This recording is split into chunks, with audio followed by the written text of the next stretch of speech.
Hello, welcome. Good to see Hello.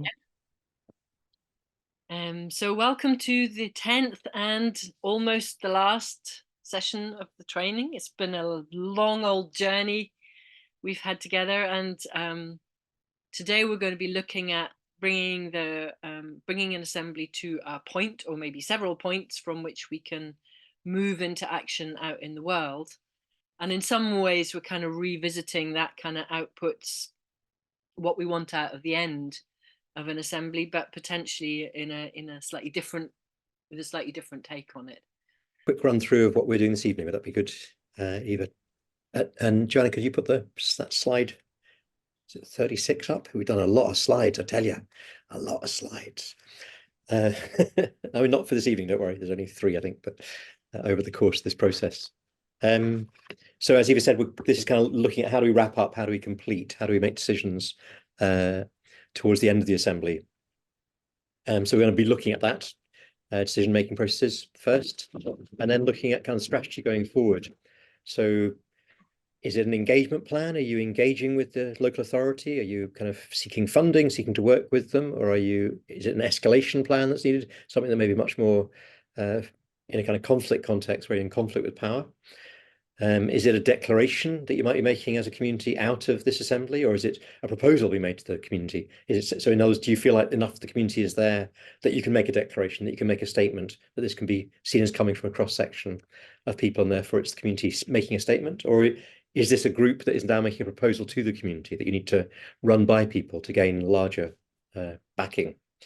And is it a kind of community plan or a local place plan? If local place plans, certainly here in Scotland, are part of the governmental system. So are you engaging in something that may tie into power and the authorities, or is it a life plan? Is it something that's much more kind of fundamental about values and about what you value about the place and what matters and how you're going to move forward as a community? So that first part is about decision making. The second part is kind of strategizing how you're going to move forward from this process. And then lastly, we wanted to look at kind of connecting the huge climate issue, or the huge nature destruction issue, the huge social injustice, political economy issue, the mega crisis that we're in, connecting that up with our very small local actions. So just bringing those two into relationship is the last part that we wanted to do today. So drawing on those pathways of initiating action, of engaging with power, of connecting with others for transformation. But how does that connect up with the much bigger issues, and how does our small action connect up with that? So that was a third part of what we wanted to look at today.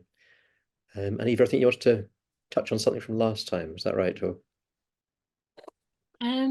Yes, I was. Well, I'm not absolutely sure about that actually. What I realised that we had neglected to do was talk about the kind of vehicles for all of this. So I think that might be a better thing to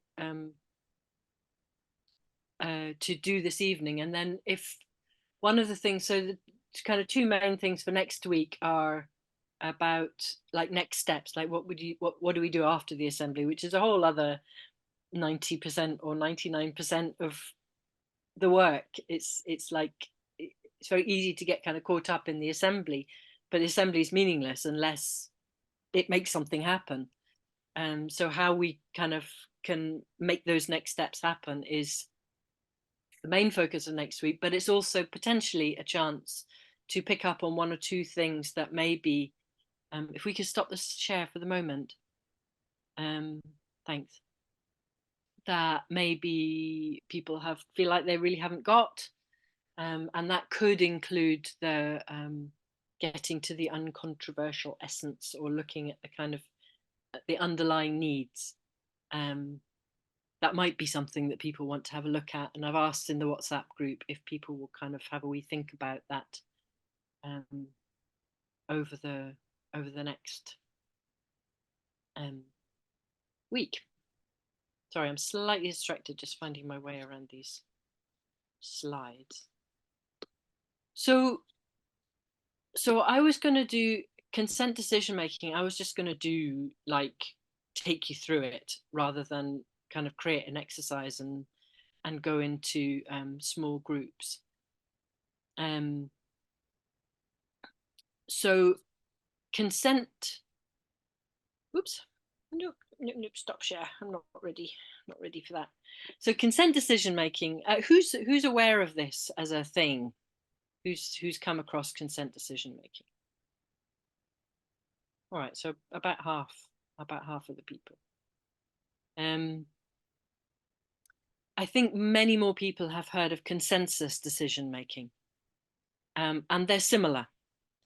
Um, the main difference that I'm aware of, or certainly the way that it was explained to me, was that with consensus decision making, the strong emphasis is on we want everyone to agree, and we will take as long as is necessary to work towards everyone agreeing. And if somebody really, really, really doesn't agree, then they can block. And that means that the decision can't go forward until that person has been persuaded or the agreement has been changed so that they'll remove their block. With consent decision making, there's a slightly different emphasis. And the way that it's expressed is we don't want anyone to object. So not we want everyone to agree, we don't want anyone to object. As a kind of final state, is like we're happy to go forward with this proposal, with this agreement, once nobody objects. It's actually, it quite values objections as part of the process because it sees them as ways of building a better agreement, building a better proposal. And consent decision making, I keep on using the word proposals because it tries to work, it works best with proposals. So proposals are bits of work that one or more people have done together, and they go through a little process. So they come up with maybe they're asked by a group to come up with a proposal on a particular issue. And they are supposed to go away, maybe even ask the group to begin with what they would like, what kind of feels like really important things to be part of this proposal. They go away and they come up with something, but they're supposed to ask for advice while they're doing that. And they ask for advice from anyone who's going to be affected by this proposal. So when we come to the consent decision making meeting, everyone's seen the proposal, everyone's aware of what's in it. And there are ideally, and this is a kind of ideal type, it's not how it always works, there are ideally three processes that you go through. So now I will share. And I'll try and make this bigger because it's a bit wee. Here we go, my computer's rather slow.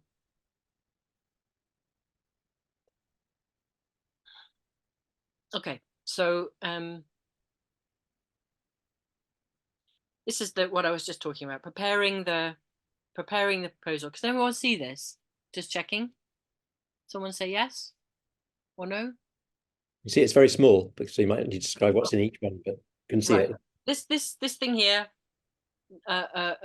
blob 0, is about preparing the proposal. It says group members share views and ideas. You prepare a reasoned proposal and you present the proposal. So from what I was taught was you want to get advice as part of that process. And the first round in a consent decision making process is clarification. So everyone is asked, do you have any clarifying questions? And it can be quite difficult for people to keep the discipline of only asking themselves this question: have I understood the proposal correctly? So if there's a bit I don't understand, that would be a clarifying question. If I have an opinion on the proposal, that comes later on. So this is one of the things where, with a group of people who've never done it before, you might want to soften these rounds a little bit. So that if somebody's giving feedback when it's supposed to be a clarifying round, if you're a little decision-making nerd like me, you calm yourself down and you say, okay, I'll take feedback just now as well. It's very useful to have the separation between these different phases. So we do a clarifying round. Everybody understands the proposal. We do a feedback round. So these are the kind of impressions and feelings from everybody in the group. And this is going around asking every single person, making sure that every single person gives feedback, even if their feedback is, I like it, I don't have anything else to say. Or, yeah, I hate it, you'd need to back up. And at this point, yeah, number 3 is amendments. So having heard the feedback, the person who's proposing can decide to amend their proposal. They can withdraw the proposal and go back to, oh, right, I really haven't got this right. This is not going to fly. I'm going to take this away and bring it to another meeting. Obviously, if you're working in an assembly, that might need to be a very truncated process, but it's an option if you feel like your proposal really hasn't hit the nail on the head at all. And then you go for an objection round. So there's an interesting and slightly tricky relationship with objections in consent decision making, because everybody wants the proposal to go through. This last one here is celebration. We know that we are happy when the proposal is accepted, but at the same time, there is a belief that objections can help to strengthen the process. So we often ask people to practice objections, to not offer them in feedback so much as in kind of, and an objection is, I can't live with this proposal as it is. So the other thing to talk about here is the zone of tolerance, which I think is a really, really useful principle. And another thing that separates this slightly from consensus decision making. I don't have to like this proposal. I just have to be able to live with it. So we're scrapping the idea of perfection. We're scrapping the idea of everybody being super happy. And when I was being taught this, there was a very long description of how the guy who was telling us about it had tried to create a dog policy for his co-housing project. And it was really, really difficult, obviously, because for some people, dogs are family members. For other people, they're a menace. And creating a policy that was going to make everyone happy was an impossibility. But they eventually managed to get to one that everybody could live with. And then his punchline was, and then we had to do the cat policy. So it's difficult. Objections are things that I can't live with. And I bring them in the spirit of trying to make this proposal better. So I'm not just saying, this is a crap proposal. I'm saying I don't like this part, and what I think we could do to make this livable with for me is this. So you're making suggestions. You're being really clear about the part that you object to, why you object to it, and what could be done to change that. So if there are objections, there's a process of going to and fro here, these two arrows here, of going in between the objection and the improvement of the proposal until the objection is resolved. And obviously, if the objection can't be resolved, you're back into working on the proposal again. The facilitator is allowed to, I'm just going to stop sharing. The facilitator is allowed to, at some point, if they feel that the objection isn't valid or is being held in not in a spirit of collaboration, but in a spirit of a less positive spirit, the facilitator can overrule or can go to a vote rather than doing this kind of like negotiation process. The facilitator can suggest that the group moves to a vote in order to move past the logjam.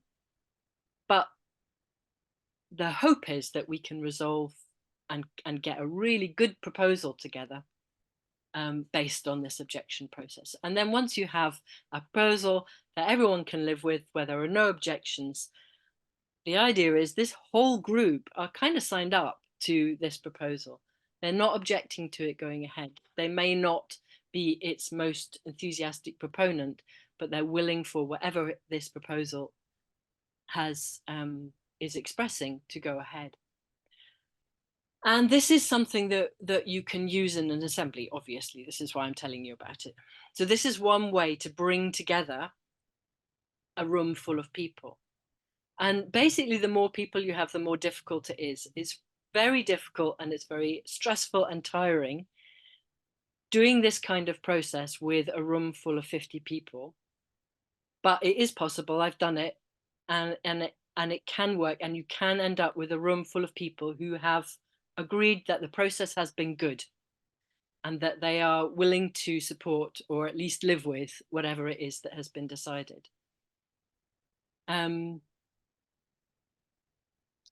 Yeah, so that would be something that would be worth going through in the actual assembly itself if there was a big proposal that it seemed like there was a kind of energy in the assembly to go to one point that we're all going to try and go forward together on. But you can use it, and it's useful to use it right the way through the assembly planning process. And the kind of truncated version is just, okay, it sounds as though we need a press statement, or we need a communication statement. Is there a group of people who would like to work on that? Okay, there's a group of people who want to work on that. That then becomes the proposal. So they go away and work on that. Maybe other people are working on other things. They bring that back to the group and read their proposal. And then there's a quick check. Does everyone understand that? Has everyone got that? Is there anything that anybody wants to say about it? And then are there any objections? So you can go through that reasonably quickly.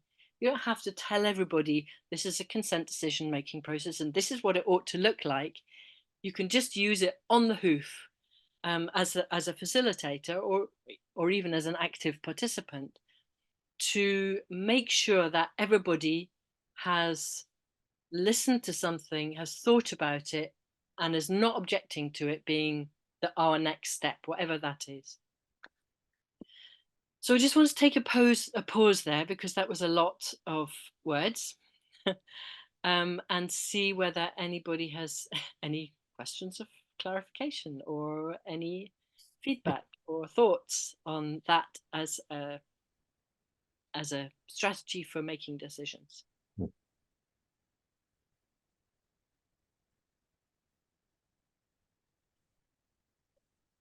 I like it. I think it's a very good. I think I can see how that helps people reflect and engage with, a sort of some material. Actually, I think that's really helpful, and it doesn't. It's good because it doesn't duck away from, the fact that things are never perfect. And it also, I think I also like this idea of the zone of tolerance, which, and I think that process might even, I'm not seeing it precisely that I can, I can see how that works. I can see how that process might actually expand the zone of tolerance for some people as well, which is what I particularly like about the approach. Whether that's true in practice or not, I don't know, but it feels to me like an approach that doesn't. It is drawing people in rather than pushing people away, which I think is very powerful. Yeah, and I think we often can get more easily get reactive when we feel like we're being pushed into something. Sure. So this idea that you can object, and there's lots of different. I wanted to talk about a couple of ways of resolving difficult objections, but I'll do that afterwards if it doesn't come up in these other comments. So Alex, I think you were first. Yeah, I can kind of see why you're saying. I can see. I just looked at the link that Philip put up, and the way that that you're framing what consensus means. However, I don't think that is what consensus means, Ah, and I don't necessarily think it's helpful to condemn consensus as a everyone has to agree all the time on everything, because I'm not sure that's true, really. So I can see this is useful, but it's less helpful if you say that's because consensus doesn't work and if you define it in this way. So it was just a bit of feedback, really, thinking you don't need to damn consensus to have a useful approach. And I think the second thing is, I think I understand the process of the clarifying and then objections. And I understand why we try to do that, but I think it is often a very I don't know, it just makes the process kind of very rigid. hmm. And I think it's some people are fine with it, but it kind of pushes people into you can't say that now because it's not exactly this sort of question. And I think that is quite unhelpful in a group of people, unless they're extremely practiced, because I think it can tend to push people into a camp of, oh, you're not asking the right question in the right way. Yeah. And you can end up with some people who can ask 500 clarifying questions because they're very good at asking clarifying questions. And you're not actually getting to the nub of the issue, which is what are the objections, actually. Mhm. And until you get to some of the objections, you don't always know whether you understand or not. So for me, I've worked with these sorts of things before. I think, broadly, I think what you were saying was you can blur the edges. Yes. And I think it's a helpful frame as a facilitator, but I think if you hold people too rigidly to it, it's absolutely mind-numbingly annoying. I had that experience. I tried to do that with a big group of people, and they told me that it was really boring. Yeah, because it elongates the process in a way that disengages people, I think. So I think, Yeah. yes, in terms of a way of framing it, but just how we work with it, I think needs to be less rigid, Yeah. I perhaps. think with a group of people who've decided that they in their group want to use consent decision making, then getting really good at it is worth Yeah, it, because yeah. once everyone in the group's really good at it, it's very thorough, it's quite, it's quite reliable, and it can be quite quick. But in a larger group of people who've never done this before, I totally agree. Telling someone that their question is not a clarifying question and that they need to wait for the next round is just going to piss them off or make them Mm. feel inadequate, which is worse. And so, yeah, being more gentle, knowing that those are the things that you need to get. You need to feel everyone needs to understand this. Everyone needs to be able to say their bit about whether they like it or not, and then either object or not. Those are the main building blocks, and it doesn't matter if they happen in a big guddle or in these kind of carefully delineated Yeah, spaces. I think the main reason is that actually people's understanding isn't linear, and that process is very linear. Yeah. And so that's the challenge. I think we just need to be careful that we don't damn consensus, because there are lots and lots of different definitions. There are lots of very helpful processes that Yeah. don't mean that and work very effectively. So just Interesting. So I was taught this obviously by sociocracy people who have probably had it with their version of consensus. But that's really interesting that you've had some good experiences with that. And well, one way to define consensus is, can I live with it, rather than do I have an objection? It depends depends how you define it. So there are other, I'll stop talking, let other people talk. yeah, that's great. Right, thank you. Tim. Thanks. Yeah, it is an interesting conversation. I've got some experience working with these methods in different groups, and I totally have sympathy for a lot of what Alex is saying there. I think the distinction between consent and consensus is quite a useful one here. So consent is basically what you can live with. The way I understand it, consensus is everybody agrees this is the best thing, which in terms of as a basis for a system is like shooting for the moon. But what everybody can live with is normally something that you can achieve more easily, and you will find that the group's collective wisdom will bring you to the best place. This is kind of the idea behind it. And I've got a lot of experience of using that, and it has worked a lot. And the better people get at it and the more people trust in it, the easier it works. So I've worked in groups of people who are like kind of the world's foremost practitioners, if you like, they've written books on it and stuff like that. And you see a group of those people using it, and it's incredible what they can do. You know, it's like a really precise, amazing tool.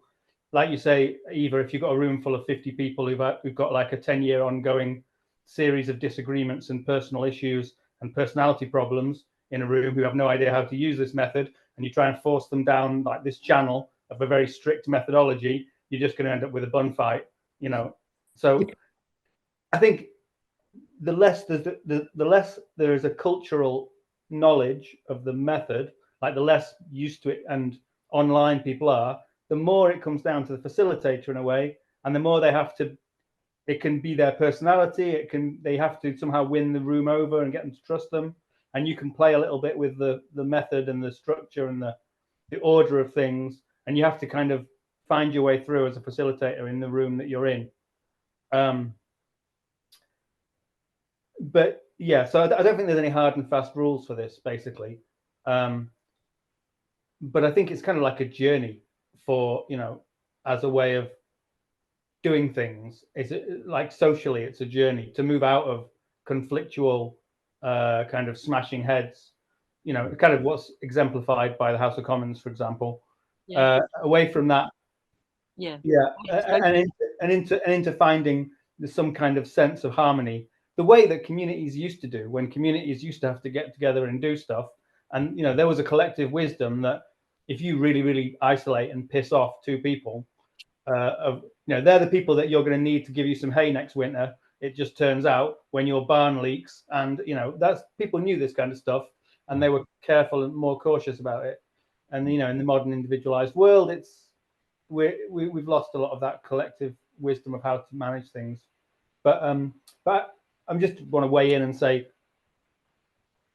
I think it's a great tool, very powerful tool if you know how to use it. Kind of like a chainsaw, you know. But if you don't know how to use it, you can chop your leg off.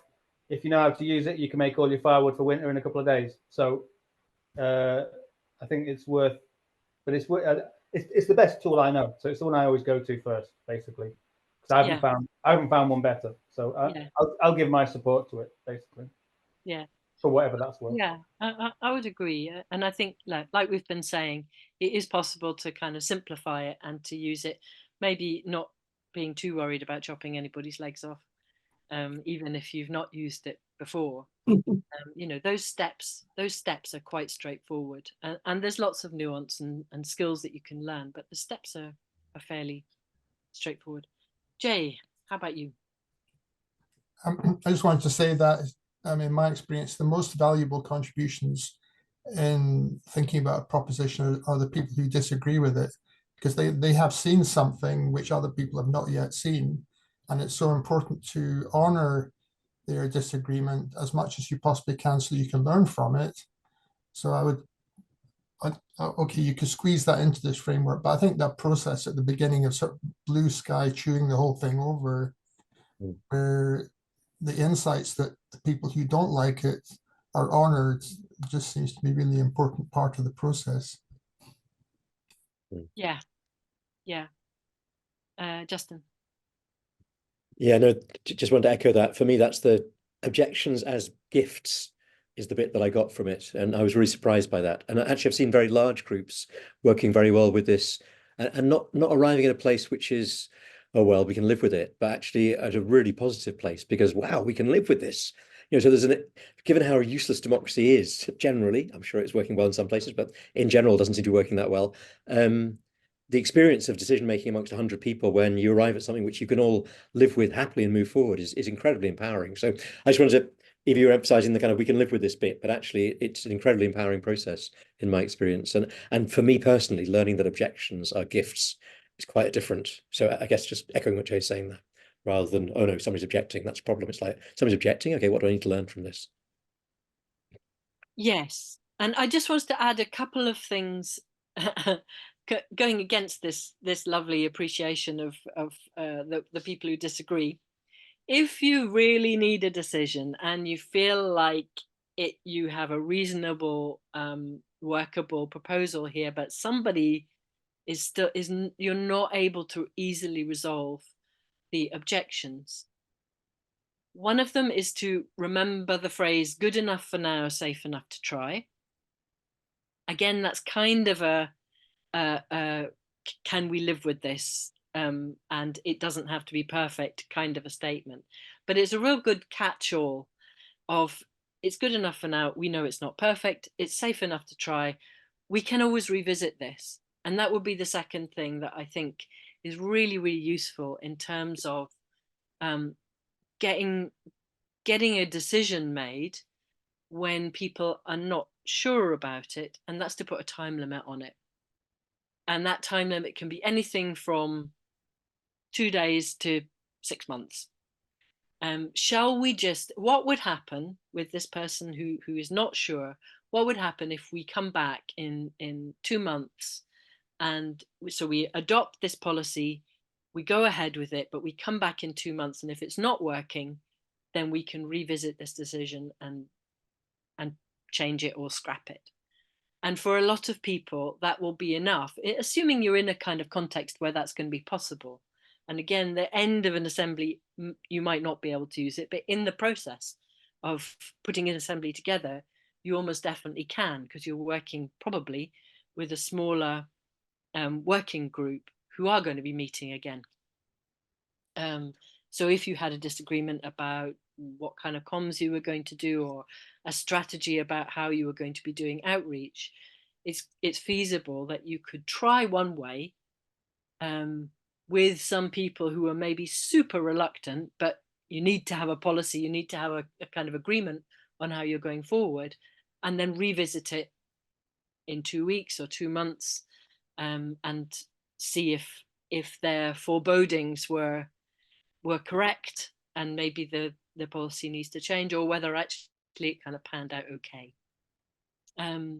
So that's, yeah, I just think it's a really good tool for if you really need to make a decision and you've got people who are not keen. Any last things on that? Because that is about as much as I have to say on that. I think there was some chat about further resources. Did people? Yeah, people have shared links on that. That's great. So anything else? No. Okay. Well, the other thing that I wanted to show you. Now, hang on. I just got to get it up. I've got to get the right page on my screen, because once I share it, it's impossible to navigate. Here we go.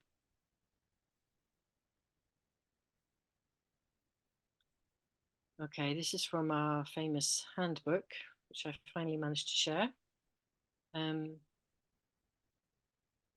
This is right at the end of the handbook. Get this to go away.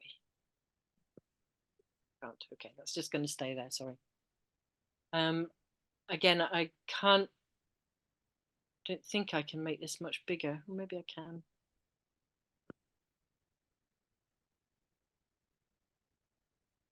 Okay.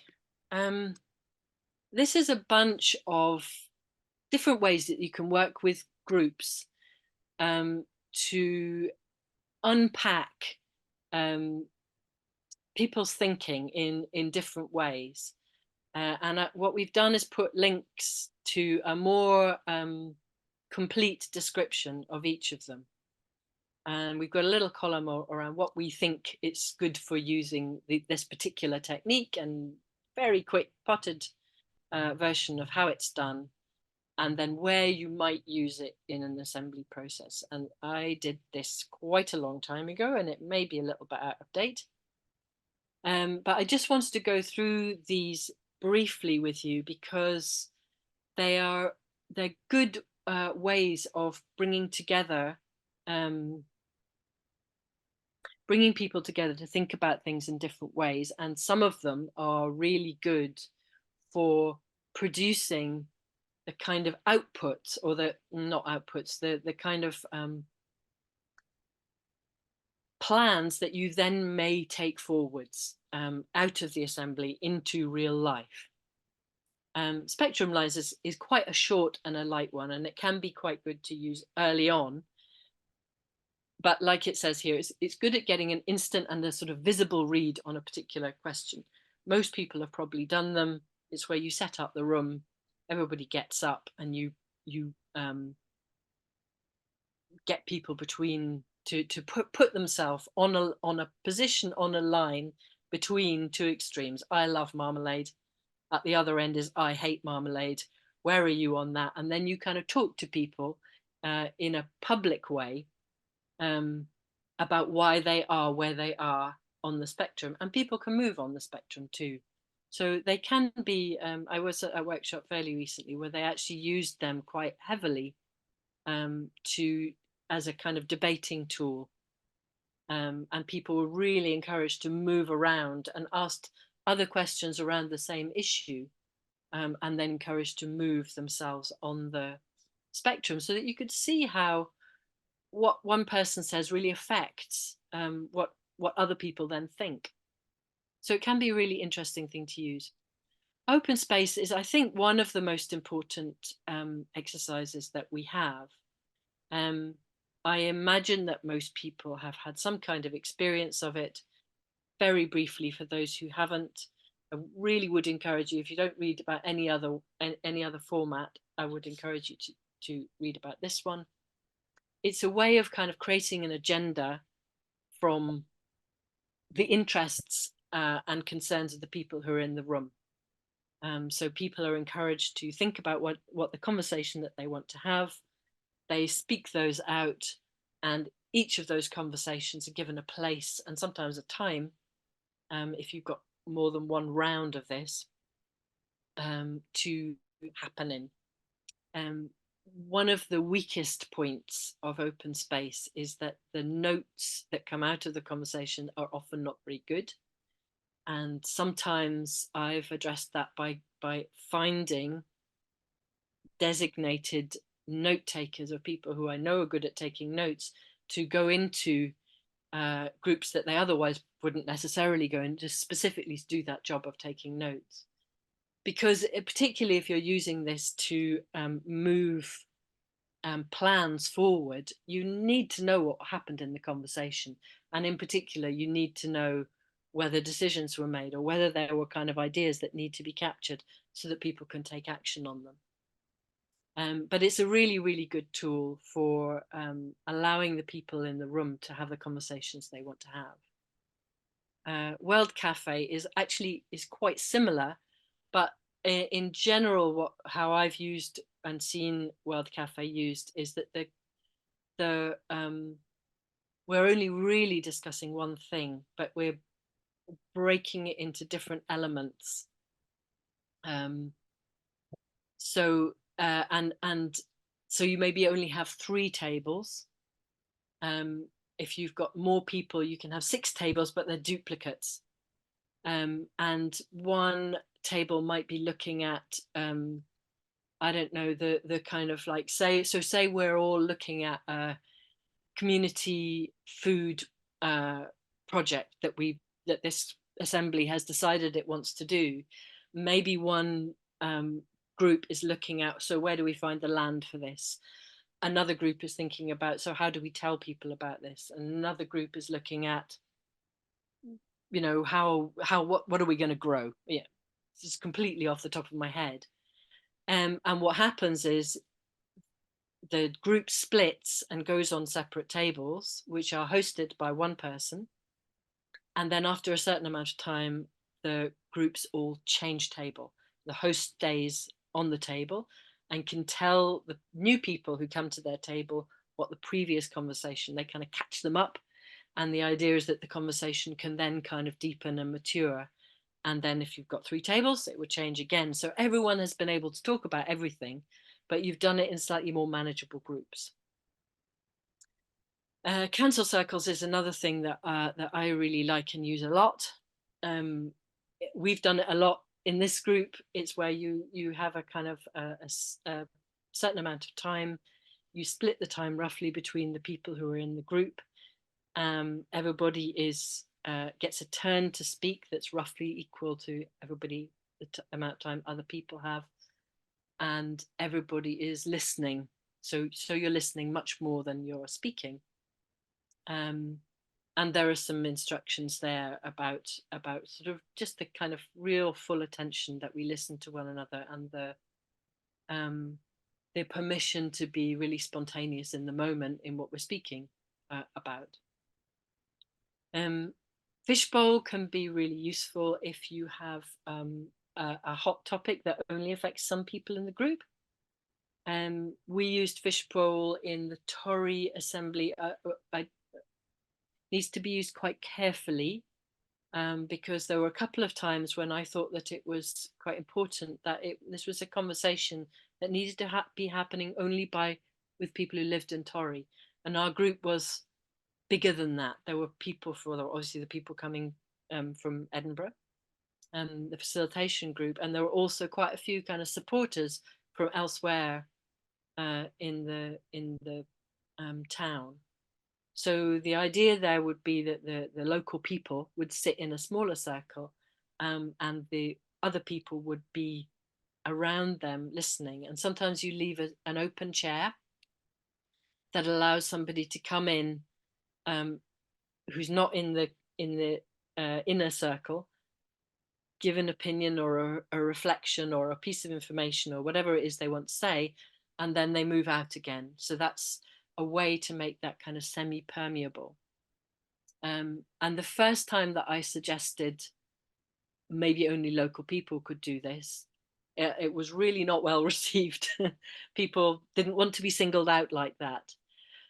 But the second time that I did it, maybe a little bit further on in the process, maybe with a slightly different issue, it was really warmly accepted.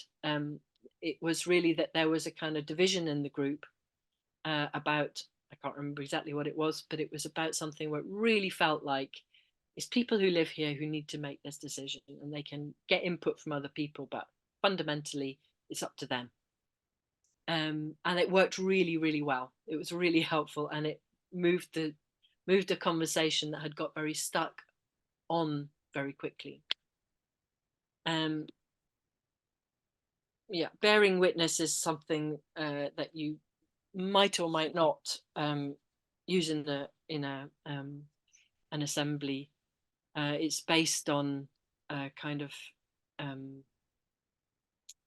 almost a kind of Quaker model of speaking. So it's people speaking from the heart to the whole group, and you might want to have it with kind of silence around the things that people are saying. So yeah, some groups that's just not going to fly.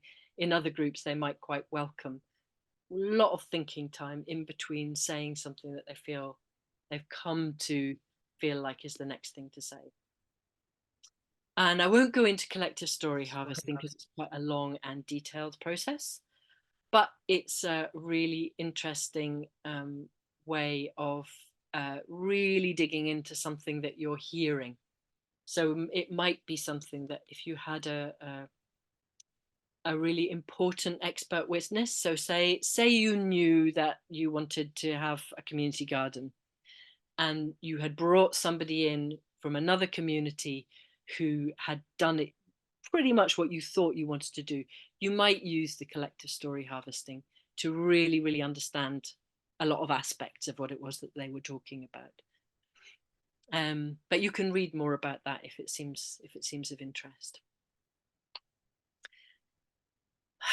So that was more of me talking a huge amount. Is there any questions or thoughts based on all of that? There's obviously lots of other techniques that can be used, and it's quite a partial list.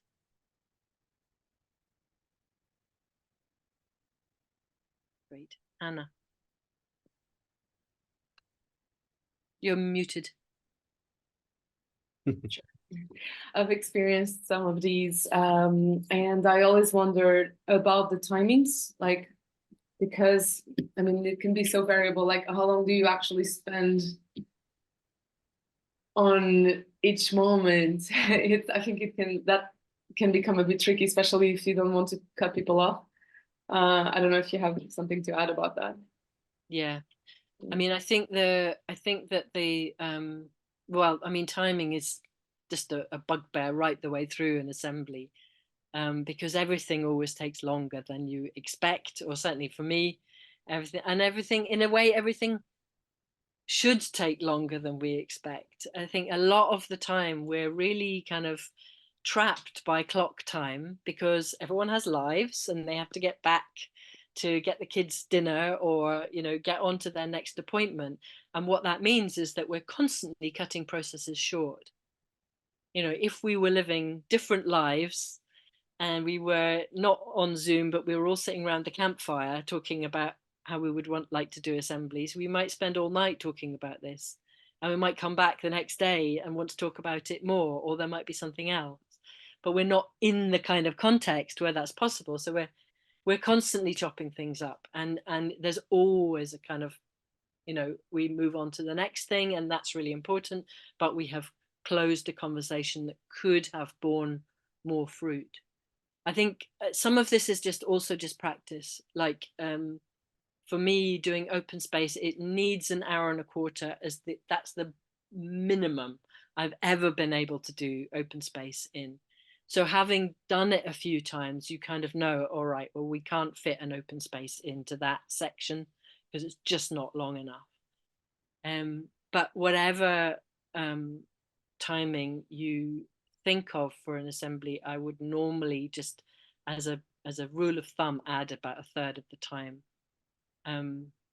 You may be somebody who's much better at timing than I am, but I tend to always underestimate. I just think, okay, well, we'll be finished and we can fit 5 more exercises in, and then I'm kind of halfway through the actual day looking at my plan going, why did I think that was going to work? And another good tip on that is to prioritize the elements of a process that you're putting together. So to know in advance, okay, if everything runs over, I'm going to drop that one. So that so you've got a kind of a hierarchy in there in your head, which also may get overturned by events. So it may be the one that you thought you were going to drop actually becomes the most important one, because you're always on the hoof and being creative and doing the best you can. I hope that answers a little bit. Tim. Hi again. Yeah. So yeah, I'm just agreeing a little bit with a lot of what Eva said there. A lot of it is like being a facilitation. I think is a skill that takes a lot of time to learn and a lot of experience to do well. And I think it's something that you need to see people who do it well to know how to do it well. And it's kind of, it should have an apprenticeship quality to learning to be a facilitator, I think, because it's very hard to learn how to do it well without somebody having a lot of experience and passing that on. But just what you said about living in a different lifestyle. So I used to live in an eco community, and we in theory we had all the time in the world because we were with each other all the time, but there was still never enough time. So yeah, there is never enough time, I think. But again, the better we all get at it, the more time we have. So there's that aspect to it as well, probably. Yeah. So yeah, and I frequently tell people to shut up because some people just won't shut up unless they're told. Like a lot of the kind of an elephant in the room with all these conversations is that the level of kind of personal dysfunction of individuals is in my experience like the biggest thing I've had to deal with has been that. And unless you have a kind of healing process of individuals, sometimes I think a meeting is kind of taken by the most urgent thing in this room right now is like helping this person to heal. Mhm. And the actual decision we're trying to deal with is kind of completely irrelevant compared to what's just come up for this person in this moment.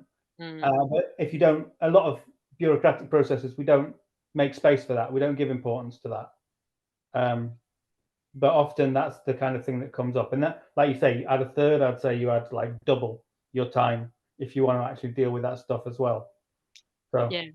Although I think some of it can be picked up in the kind of culture building stuff that we were talking early on, that people expect meetings and gatherings to be a certain way, but we can soften a lot of the edges and make them feel more human, and often not trigger people in the way that a kind of conventional meeting might.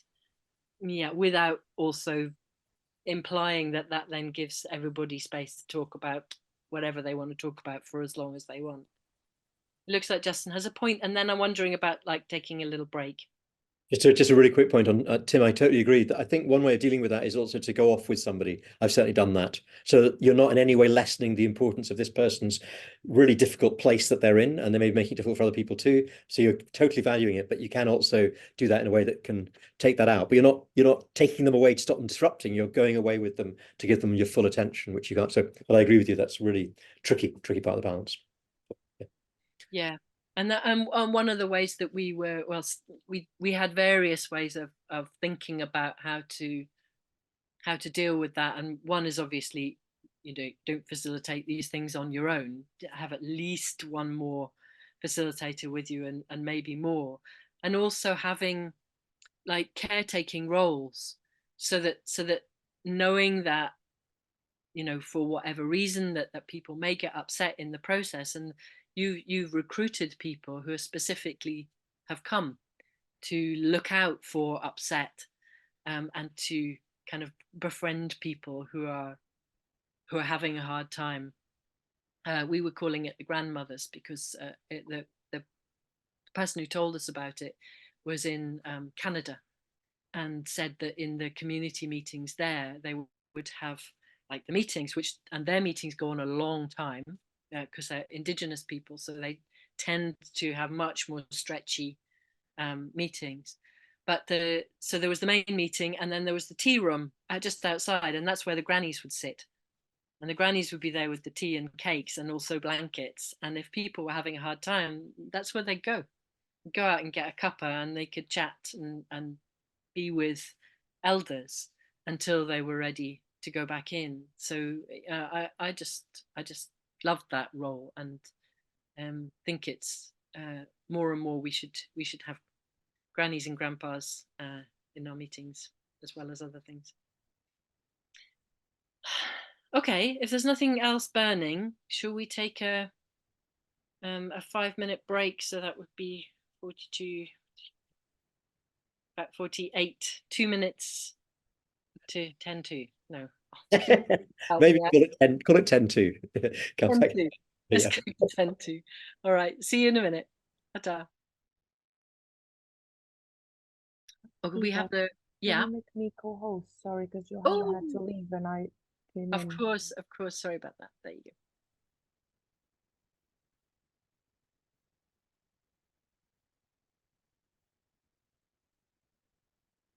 Yep. Thank you.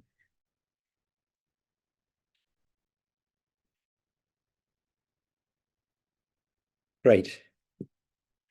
Okay. So just going to move on slightly. Yeah, I mean, that was fascinating. I found that really interesting. I mean, I work mostly in East Africa with communities there, and assemblies are how people do stuff. That's how communities make decisions. So it's funny, we're approaching it in a way as if it's a new technology with lots of different things, and it has. And like that list Steve you went through there was really helpful. It's also just how people make decisions when they get together and have been doing it for a while, as Tim was saying, the kind of experience thing, when people are used to it. Then, and I guess the one thing I just want to say from there is, and this comes back to something that Alex was saying about fish bowls being more flexible. I guess there are different ways of using it. And the one thing that we make a distinction between is rights holders and stakeholders. So rights holders are the people who actually have a right, like it's their land or whatever else. Stakeholders, people who have an interest. And so you want to listen to stakeholders, you want to involve them, include them, whatever else. But you need to be clear, as Eva was saying with other fishbowl, who actually has the right here to make a decision. That can be quite different. So that was just one thing I want to say. The other was, when you've got a movement assembly, it's quite different. So Eva, I've seen you facilitating movement assemblies of like 100, 200 people. And it's, people have got quite a clear shared purpose. So that whole clarification, proposal, clarification, objections is there's much more fluidity to it, because I mean, you can have some real objections coming in that context, but there's a very clear shared purpose, so it can work through. But sorry, I wasn't supposed to say any of that. That wasn't where I was supposed to go. I was supposed to go somewhere else entirely, which was strategy going forward. Joanna, can you put that next slide up, or either of you got that? I don't know who has any brains that I don't have. Which is this, so this is what I was hoping we could maybe get into threes, just spend 10 minutes thinking about, so the kind of the strategy going forward from an assembly. And basically what I want to suggest we think about is whether you're engaging with power in a way that, with business, local authorities, whatever it is, in a way that is kind of friendly and asking them to help and seeking funding and the rest of it, or whether you are, yeah, it's the one after that, thank you. Or whether you're escalating a situation, whether you're moving into a kind of conflict place. And I guess whether you're thinking about, your mediation centre being under threat of no more funding, or you're thinking about your park it's the one before that, park being about to be closed down. Wanting to make a community garden happen. There's a kind of tension between, there can be a tension between a way of engaging positively with power or a way of needing to be objecting to power. And so thinking about, well, which and when would you go which way with that? And local place plans are a good way of thinking about this. Local place plans are certainly in Scotland here that are kind of part of the local authority systems. That's a way of engaging that is a positive engagement with power it is, or it might be a community life plan, which is much more something that you are putting together yourselves on the basis of the values that you share and the aspirations that you have.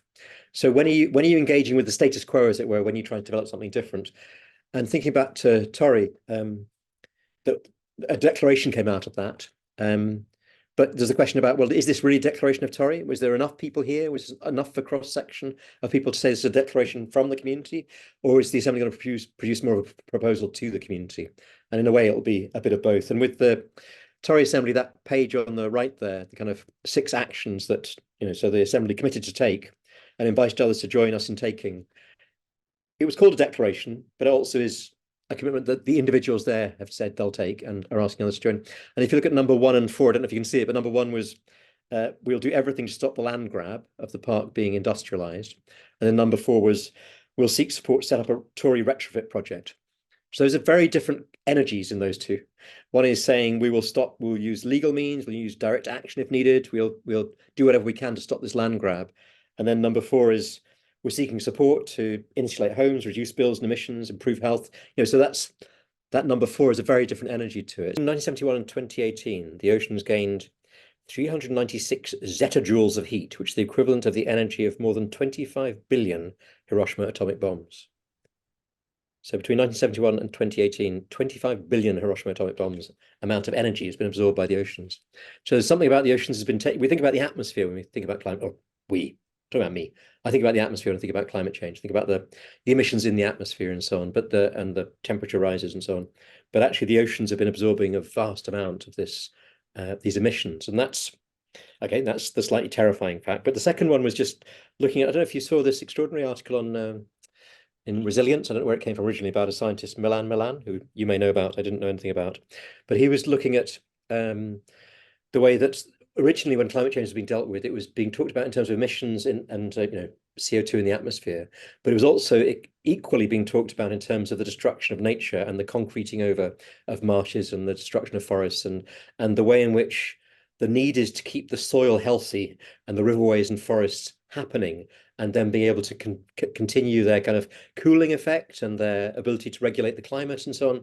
So, and originally in the 70s, when the climate issue was starting to be addressed by the scientists, there were these 2 legs of the climate response, one of which was about emissions and CO2 in the atmosphere, but the other was about the need to restore nature, restore the soil. And I just, looking at both those articles, I was just thinking about the way in which that huge issue of the climate can be quite well, obviously can be very disempowering, and you can think that it's only action by large states and corporations and so on that have to deal with it. And of course, that's true in terms of stopping the emissions, but in terms of actually mending the soil and the earth and the rivers and the forests and that's all small particular action in a particular place.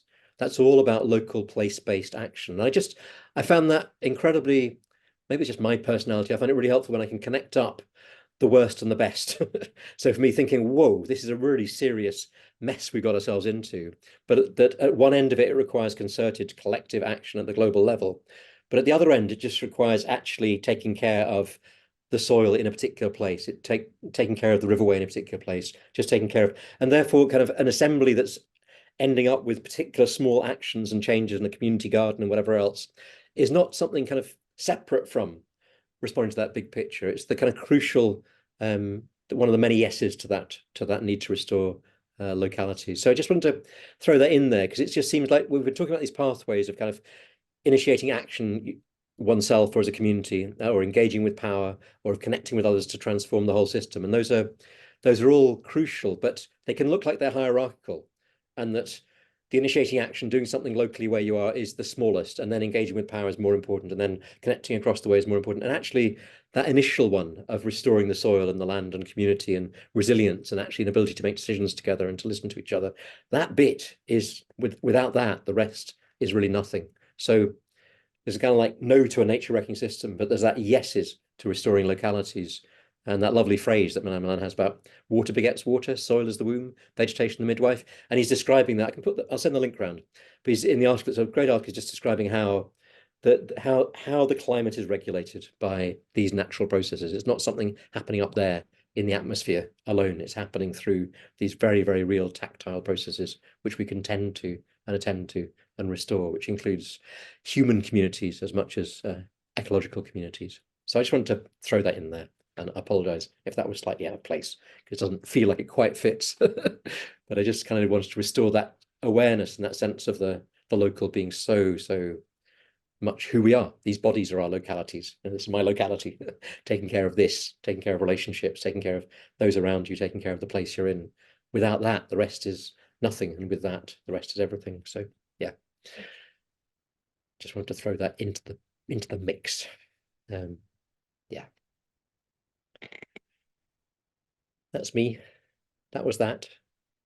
Brian. Can I just say something on that? Because, Yeah. you know, I've been working quite a long time on trying to get a men's shed up and running. Part of that is to reuse and stop things going to the tip. So repair, reuse, stuff like that. And we had such a struggle just to get a bank account. You know, it was just a bit of a nightmare. Okay, COVID didn't help, but overall, you know, if you think about the government, why don't they have a community bank that gives communities bank accounts? You know, I mean, the main thing for the bank is they don't want too many charities on board because the charities want their banking for nothing. You know, so they tend to have, say, I think, a quota, and then they resist trying to get you give you a bank account. I mean, I tried 3 or 4 different banks before that was successful. You know, so there is that role that government needs to play, but also they need to make it easier for the localities, for smaller groups to be able to tackle the issues at source. You know. Yes, they definitely interconnect, don't they? You need national support for that rather than national blockages to that, which is what you're experiencing. Yeah, absolutely. Yeah. Oh. Okay. I think that was us. Yes, you can have your wish of finishing early, Justin. Every time we've been thinking about these, he kind of goes, yeah, maybe we'll finish. Maybe we'll finish early. It's always really good to finish early. I have a principle of finishing when I'm lecturing or whatever. I always like to finish 5 minutes early, so people kind of go, what? It's a surprise. You've given a gift of 5 minutes of life. But I'm very open to talking more if folk would like to talk more. But yeah, happy to stop. And I guess if we are stopping, then just to think about next week and what would be good to come back over and to cover.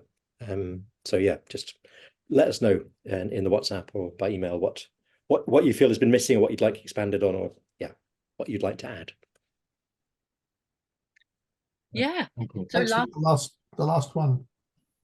Yeah. Next is the last one. Yeah.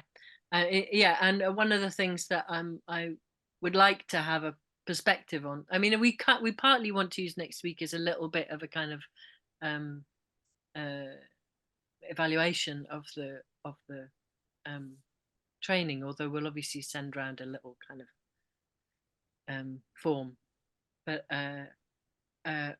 yeah, also thinking about like what would be useful.